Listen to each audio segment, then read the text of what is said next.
Psalm 48. Great is the Lord and greatly to be praised in the city of our God. His holy mountain, beautiful in elevation, is the joy of all the earth. Mount Zion in the far north, the city of the great King. Within its citadels God has shown himself a sure defense. Then the kings assembled. They came on together. As soon as they saw it, they were astounded. They were in panic. They took flight. Trembling took hold of them there, pains as of a woman in labor, as when an east wind shatters the ships of Tarshish. As we have heard, so we have seen, in the city of the Lord of hosts, and the city of our God, which God establishes forever. Selah. We ponder your steadfast love, O God, in the midst of your temple. Your name, O God, like your praise, reaches to the ends of the earth. Your right hand is filled with victory. Let Mount Zion be glad. Let the towns of Judah rejoice because of your judgments. Walk about Zion, go all around it, count its towers, consider well its ramparts, go through its citadels, that you may tell the next generation that this is God, our God, forever and ever. God will be our guide forever.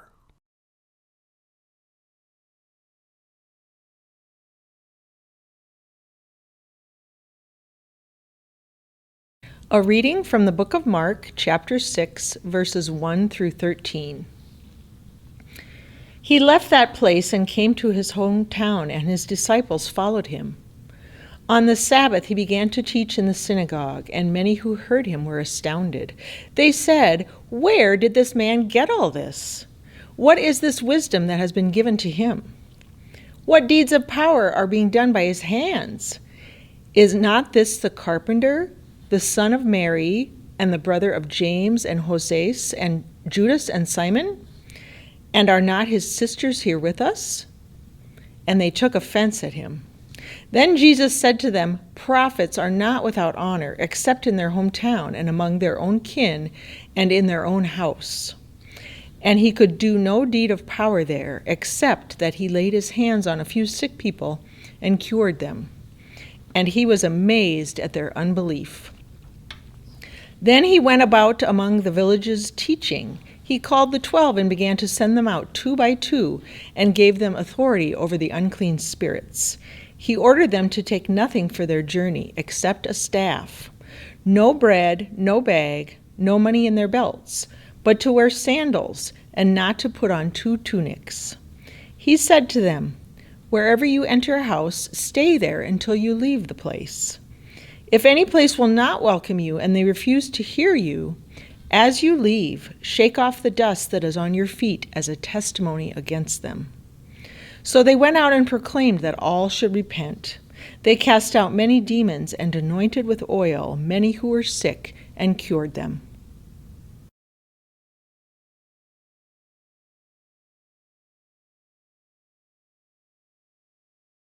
Hello, friends from Good Samaritan, and visitors, we're glad you're here. It's the 4th of July weekend, or whenever you may have a chance to see this in the future. And the streets are full of hometown celebrations, parades right here in Edina, for example. And everyone is preparing or enjoyed the requisite holiday foods, the potato salad, the brats, the slaw, the watermelon, the patriotic jello salads, whatever it might be. Or people are enjoying their pool time at the lake, and of course fireworks or some combination of all of the above. Or maybe your celebration this weekend is a family reunion, perhaps in your hometown. If so, you may even will have an easier time relating to the story of Jesus going back to his hometown when the mood of the story is far less celebratory to start with. In our highly mobile culture that we live in today, people rarely have their adult lives in places where they grew up. I mean, sometimes that's the case. You probably all know of people from your own childhood and young adulthood that may have stayed in your hometown. But I think for most of us, those are places we don't live anymore. And going back there can have an experience in a wide variety of ways. Have you ever returned to an event in your hometown? Maybe it was a high school reunion, maybe it's something like that, family reunion, where people have certain expectations of you, particularly family, but also the wider community. If you're surrounded or run into former teachers, classmates, coaches, love interests, classmates, relatives, do you come into that time with people having a certain expectation of who you are when you were, let's say, 10, 15, 18, 25, maybe as a tiny child? What kind of expectations have been colliding, perhaps, in those sort of times and places?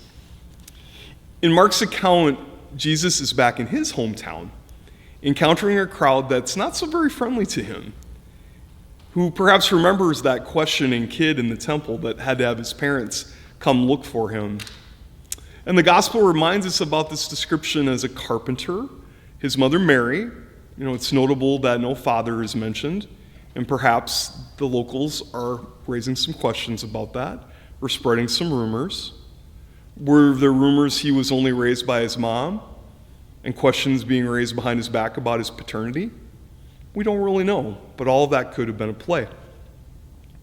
All this is to say, at that time when Jesus goes back to his hometown, the function of the crowd is to really put Jesus back in his place, if you know what I mean. The implication that he's too big for his britches would be a more precise way to say that, or to take him down a notch. You see, in the ancient world, in antiquity, the culture of that time was based on honor and shame that lived together. Everything was about how much honor or how much shame you have in the wider community. And both of those were finite entities that oftentimes collided. Let me tell you a little bit more about that. Scholar Emerson Powery suggests that in ancient cultures, prestige, when it came to a culture of shame and honor, was a finite commodity. I'll say that again. In the ancient world, prestige, according to the scholar Emerson Powery, theologian, the prestige was a finite commodity when it came to shame and honor.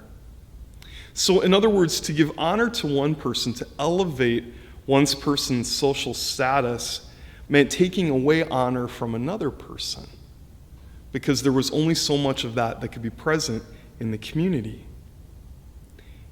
So to elevate somebody would probably mean that the other one was squashed in some way, shape, or form, or marginalized in the community in another way.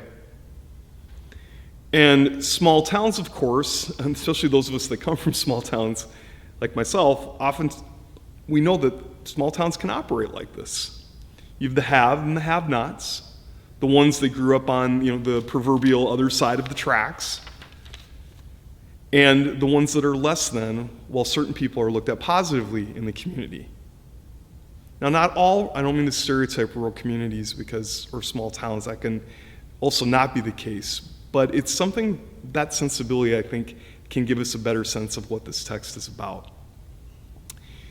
So, as we enter the text, it's as if Jesus somehow threatened the well-being of those whom he went back to see. His very presence with his growing honor and fame somehow was threatening their well-being, because there's only a finite amount of it. Make sense? So, for a variety of reasons, the hometown crowd cannot accept the adult Jesus. Maybe because he's the whippersnapper that they think of unrolling the scroll of the prophet Isaiah. What do you mean he raised a girl from the dead with a single word? What do you mean a woman bleeding for 12 years that we talked about last week was healed by simply touching the fringe of his cloak? And so here we have the hometown son limited in his ability to do his ministry, his works of power and healing, because the perceptions and the patterns of the people there were getting in the way of Jesus doing his work as God had called him to do.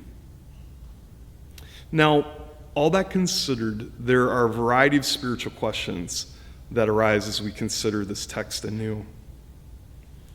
Here's the first one. What limitations placed upon you in your formative years as a child, a youth, a young adult have perhaps held you back from your own calling? Maybe it's not just a limitation, but something that you would describe even as trauma.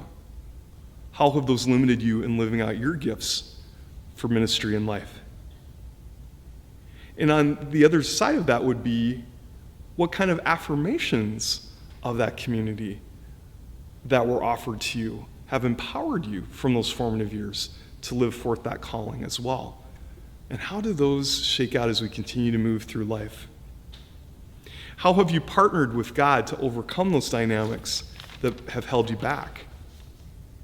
Or perhaps the question is this: how might we be resisting God's activity in our lives? To look at it in a little different way. Maybe we're the person in the crowd that's casting judgment on someone else like Jesus. Maybe we are the ones that there's something in our past that's holding us back, and maybe we're both, which is probably true for all of us on some levels. Pastor David Lowe's, who is at the Mount Olivet Church, senior pastor in South Minneapolis, you've likely heard of, the big churches close by, in the blog Working Preacher, asks about this: how are we encouraging God's activity in our lives? Those are the kind of questions that are worth some quiet reflection for each of us this weekend. How are we encouraging? How are we encouraging? Or how are we limiting God's activity in our lives? And how do those things rub together? So again, how are we encouraging God's activity in our lives? And how are we resisting God's activity in our lives? And how are we doing that toward others as well? You see, when it's time for Jesus and his disciples to move on, we'll get that at the end of the gospel passage, they're called to shake the dust off their sandals and just move on to the next event. Experience has taught me, and I suspect it has taught you as well, that keeping the dust on our feet, we're speaking metaphorically, and well, literally as well, is one of the strongest ways that we can resist God's work in our lives.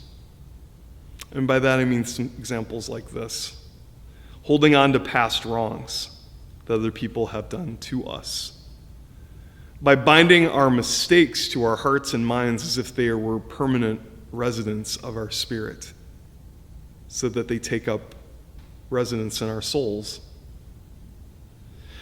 Or perhaps it's this: holding on to things like anger or resentment that take up residence in our bodies, our dreams, our waking time, our mental preoccupations, our emotional preoccupations, our physical symptoms even.